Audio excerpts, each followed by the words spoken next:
Hello everyone, welcome back to the channel. In this video, I'm going to show you how to sell AI generated images on Adobe Stock in 2025.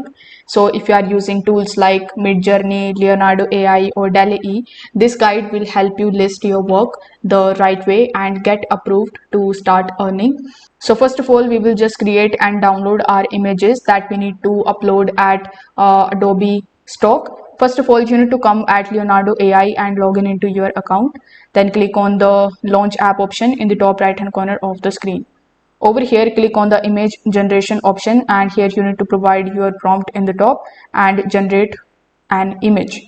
Now, once the image is generated successfully, you need to click on that and click on the download image option, and you need to download that image in your system. Afterwards, you need to open your web browser, and here in the search bar, you need to search for contributor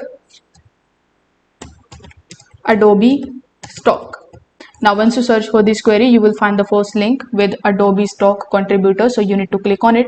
Then you need to provide your email address and your password that is associated with your Adobe account, and you need to just log in into your Adobe account.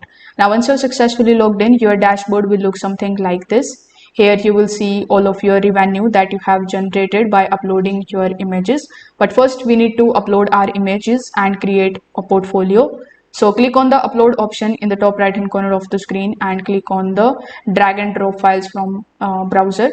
So after clicking on it, you will have to just select that particular image which we have downloaded from Leonardo AI. You can even click on your file explorer and go to download, and you need to just minimize this page just like so. Then you need to drag and drop the image just like this one, and wait for it to upload on this section. Once it is uploaded successfully, click on the submit option in the top right hand corner of the screen, and your image will come in your portfolio section, and you will be able to do it very easily.